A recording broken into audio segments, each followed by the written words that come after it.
ويا مساء الخير حبايبي. اليوم حبايبي راح أعلمكم وصفة. هاي الوصفة للبشرة للوجه.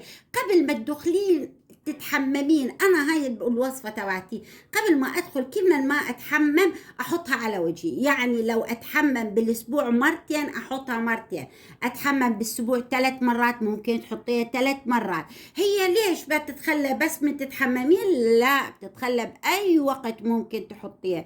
طيب هاي الوصفة شو بتعمل يا حبايبي؟ هاي الوصفة حبايبي تعمل إشراقة ونضارة وحماية البشرة من التجاعيد ومن الشيخوخة، تحمي البشرة من الخطوط المبكرة، كمان بنفس الوقت حبايبي تحمي الإيد من التجاعيد وتعطي للبشرة إشراقة ونضارة وتجعلها لون واحد. طبعا حبايبي زي ما انتم شايفين قدامكم أنا قاعدة هذا العرق السوس. عرق السوس سألت عليه كثير عن فوائده، وفوائده لا تعد ولا تحصى. موجود عند العطارين، عملنا منه زيت حبايبي، والزيت كانت طريقته رهيبة جدا جدا حبايبي بالنسبة للبشرة. أما حبايبي للخوات اللي راح نستعملها اليوم، هاي الطريقة للوجه، طريقة رهيبة وسهلة وبسيطة إن شاء الله وموجودة بكل بيت. راح تعملين كالآتي حبيبتي تاخذين ملعقة وسط من العرق السوس حبيبتي، ملعقة وسط من العرق السوس حبيبتي.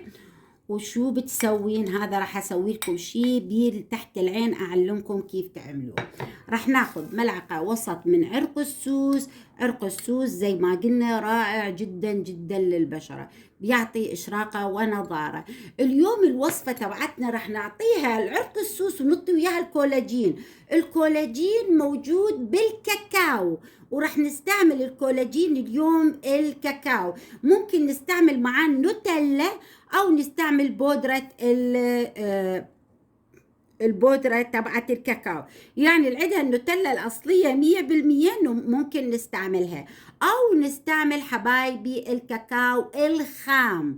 طريقته كلش حلوة وسهلة وبسيطة، راح تقضي لك على التجاعيد إن شاء الله.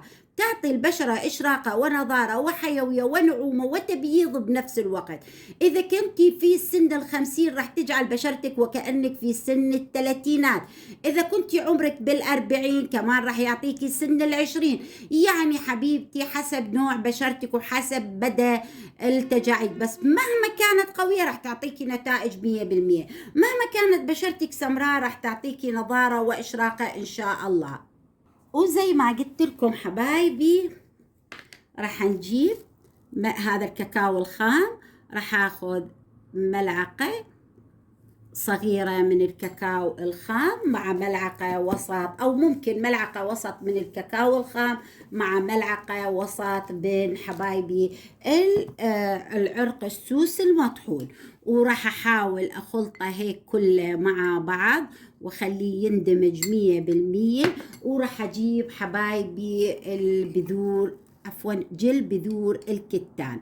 راح اجيب جل بذور الكتان واحطه عليه. طيب ما عندك بذور الكتان، راح اقول لك شو بتحطين بديل بذور الكتان.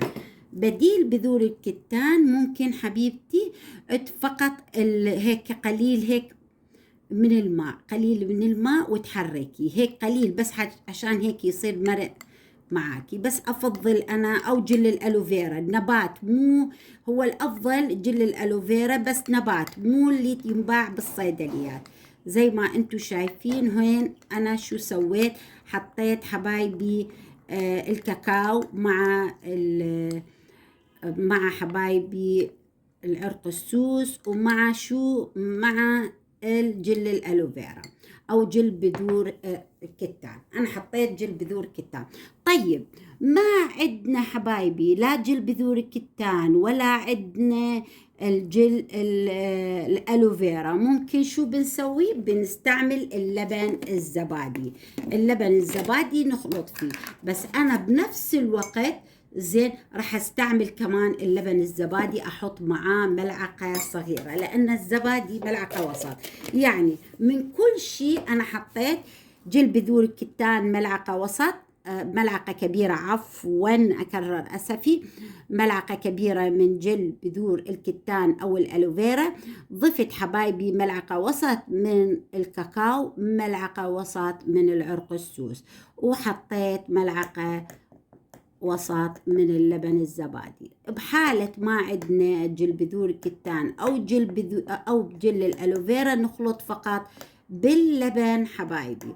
راح نخلطه كثير كويس ونخليه يتجانس، والتركة ما بنستعمله بنفس الوقت، التركة على الأقل عشان يعطينا فوائد 100%، التركة على الأقل نصف ساعة وبعدين نستعمله. راح ناخذه حبايبي ونحطه على البشرة بالكامل حتى تحت العين. طيب حابة تنامين بالليل وتستعملين وصفة سهلة وبسيطة وتزيل لك التجاعيد تحت العين، شو راح تستعملين؟ لو حبيت تشوفين هذا الفيديو تابعي الفيديو بعد هذا الفيديو إن شاء الله راح أنزله. هذا الفيديو حبايبي بالنسبة لهذه تنضب بالثلاجة لمدة 4 أيام، يستعمل ينحط على الوجه وحتى على الرقبة وتحت العين لحد ما ينشف تماما، بس ينشف نغسل البشرة تبعتنا. أتمنى إنه هذا الفيديو حبايبي ينال رضا الجميع، وأتمنى من عندكم إنكم تدعمونا باللايك والشير والاشتراك، ودائما تفعلون الجرس عشان يوصلكم مني كل جديد. ومع السلامة.